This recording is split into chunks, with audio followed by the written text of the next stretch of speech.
House of Lords nor Georgia. Not even their royal governors? Those who govern those colonies? Are the royal governors then responsible to the people or to the king? Royal governors are not. Isn't it the same thing, sir? I would argue that it is not. The royal governors are appointed by His Majesty, Well, and they therefore, are. in that sense, are subject more to the king than to the will of the people. And I can see that. so they don't represent the people. And the vast majority of us here in the provinces have no representation, no vote in Parliament. So there may be a few Well, of that's why us. we're rebelling. And that's the reason given for protesting these taxes, is that we don't have proper representation in Parliament, and that by extension, Parliament therefore does not have the authority to tax us. We have our own provincial legislature. Right. Legislatures. No, but they have- And they put a 7 out of 10. You sure? As I said, yes, indeed. Now you know why I knew it was in your hand. And so Perhaps some more refreshment, madam. So we have very little, if any, representation in Parliament. And the argument being made in this pamphlet is that the lack of representation means that taxation is justified. And that to me is non sequitur. That is not. The lack of representation. Yes, because there are people who are taxed in England that are not represented. And therefore our argument that we are not represented but taxed is a false one. But that doesn't ring true.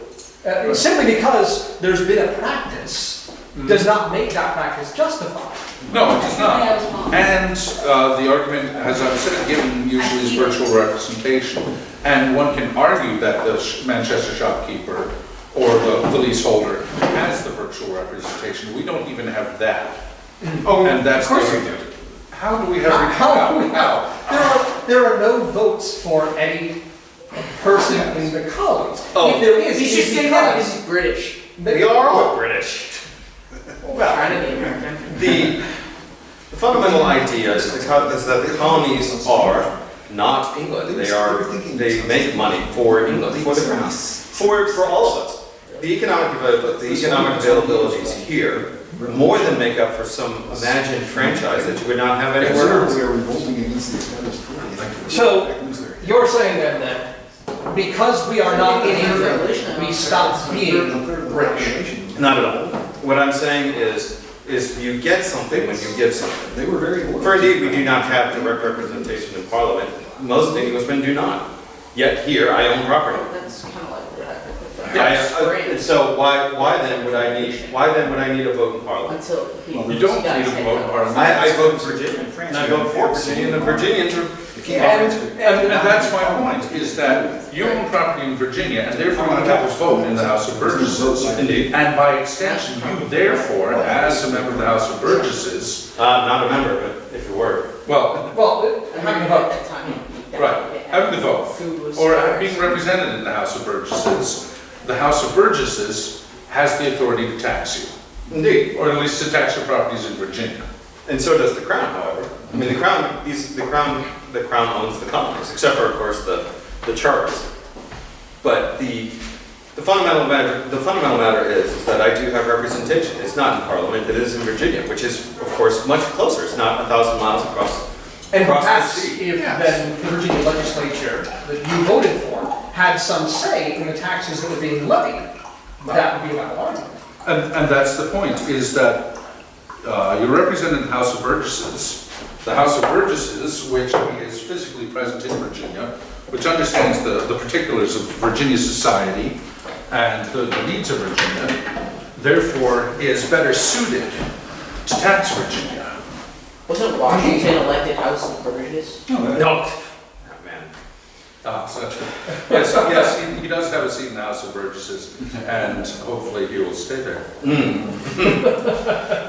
The point being, Yeah. that a man of my station, I have no money. In fact, I am of German stock, and yet I own property.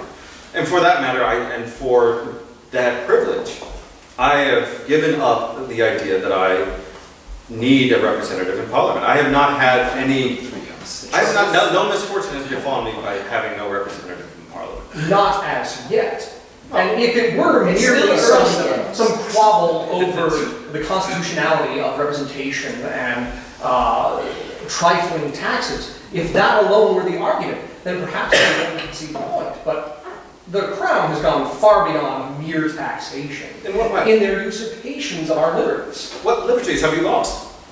Can you not travel wherever you wish? Can you not board an Indiaman this moment and go to the West Indies? At this moment, perhaps. What about the quartering of troops? Just Oh, wherever and we whenever. have no That is Bill of absolutely Rights. fundamentally We have no untrue. Constitution yet. The Quartering Act simply states that troops, that the local magistrates or other officials are required to provide for the quartering of troops, and that they must be quartered first in taverns or other public houses, that they There must must be, be fortifications before that. or barracks. But I was assuming that the barracks were not available, since that's when That is the quartering. Yes. So, Oh, taverns or public houses. Failing that, people who sell, or houses that sell wine or rum or other Breweries, coffee houses. causes. Failing that, in barns and outhouses. Yes. That Not well, within private dwellings. So beyond not that. within private dwellings. Suppose then, sir, that they quarter troops in your barns or outhouses. Doesn't that deprive you of the use of that area for It that does. period of time? In what way? In that you cannot use Supposing that building. You cannot, you have It's no use of that full of building for your soldiers. livestock, for your harvests. Let me put it a different way. While I was going up and about, up into where was it? Pennsylvania or Ohio, who knows, Canada.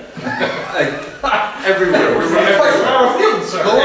In the service of Maryland, I would have happily have slept in a barn, yet most of the time I was sleeping under the stars. In what way does someone who is serving there, who has chosen to take the king shilling, to sacrifice his life for the sake of my property, how does he not deserve to have a roof? A bit of meat and a little bit of rum in his belly. Granting that the Quartering Act does not put them in private dwelling places beyond those private dwelling places like this, a tavern, in which you're renting out rooms anyway, and which you should be paid a fair rate for. The fundamental issue that I have with the Quartering Act is, why are the soldiers here at all?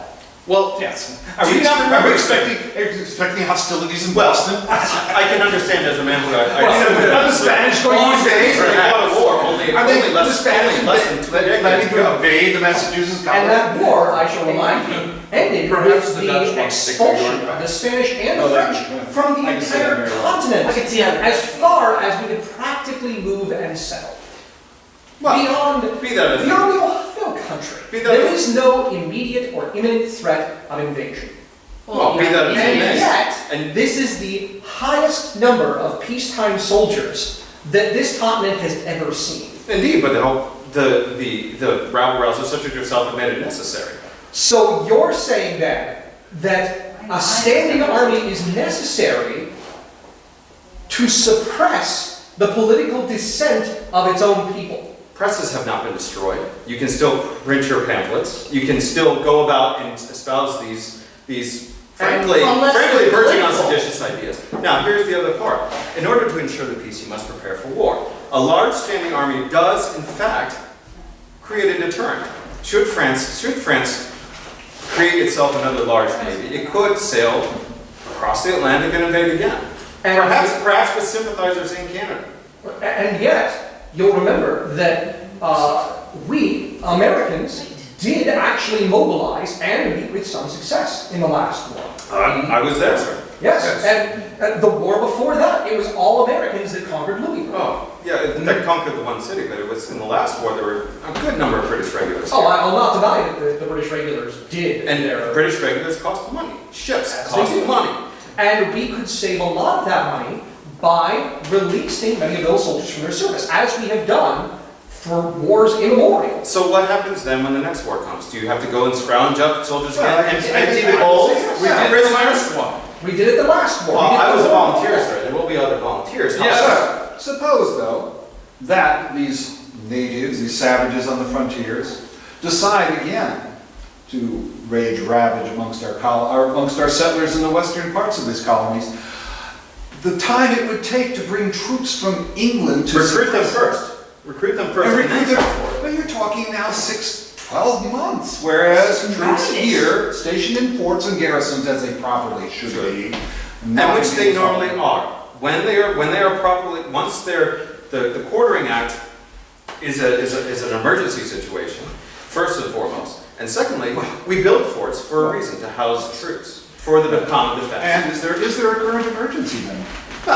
No, but you want to be prepared, you want to be Well, prepared. we do want to be prepared, but again, forts, this quartering of troops outside of forts and that is an emergency act. Not true. And we must also then bear in mind, where are these threats the most likely to come from? The frontier. And yet we find the majority of soldiers in New York, in Boston, on the coast. Well, indeed, because Boston and New York are centers of trade, they're valuable ports. As There's also centers of transportation, sir.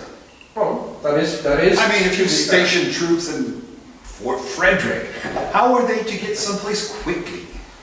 No roads. Well, roads. That is Roads are already- roads.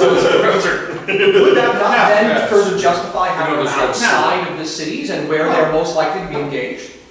But instead, they're in sentry boxes on city corners. They're challenging subjects in the street, walking their own path from their home to place of business and back again. I have not heard Are of they soldiers doing such? challenging somebody Are they just doing to walk. such, or are they just keeping order amongst this rabble that would cause mischief no matter where they were, here, London, wherever? And let us then, They do it in London too. let us assume, and that is true, they do have You were a riots soldier, in you London. recall how it was. Well, I do recall, and indeed, this is why I have no problem with soldiers in and amongst us, because But I was let a us soldier, then- I know exactly what the Let us circumstances. then think about the These are situation. Let us PTSD. assume that these rabble-rousers really are as violent and as forward with their violence as you presume they are. If I that never be said the that they case, then what precisely will a soldier do about that? Shoot them? Why not?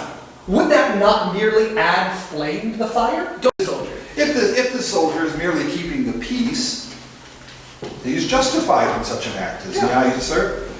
Now imagine this, what I I mean, suppose is that, admittedly, firing the musket directly at someone as a first call is probably unjustified. It's supposed to be giving a warning and brandishing a It's bandit. only Now, a here- warning if it my point is goes this. down. in an emergency, can you rely on any man to make that correct call within a split second? But the point is this. When his view may be such as that he is now, it is in his power to stop further. And the courts would uphold that. The courts would say that if a man had a reasonable fear for his own life, he is then justified in taking a life in his defense. Not only his own life, sir, but the defense of others. preservation of property. And especially a person who has taken the king's charge and is in the king's uniform, has additional responsibilities. And not only this, the king's uniform on the street corners prevents. It acts as a deterrence. A deterrent. A deterrent. A deterrent. Let us think back to the occupation of Boston, 68 to 70, in which soldiers were being violently beaten in the streets merely because they were on the street. Were they not there, you would not have that violence. They were not there in sufficient numbers. So- I would So your solution then is to quarter more troops in our cities My to solution, prevent the violence that they, by being there, are causing. my solution is to quarter troops until such time as proper quarters can be built, such as fortifications. Could these soldiers have their own quarters? Why not? Boston has quarters on Castle Island, and yet they did not put the 29th foot there, they put them in the town, on the green. Where they were going to be needed, as it was apparent. Where they were needed to counter the violence that was caused by their presence. Had they not been there at all, there would have been no need for their presence. Well, sir, that's kind of, isn't that a bit like blaming your pistol that you have to carry in order to avoid a highwayman? I wouldn't need this pistol if there weren't highwaymen about, and then, damn you, pistol. Well, let us, That argument only holds if you are the highwayman.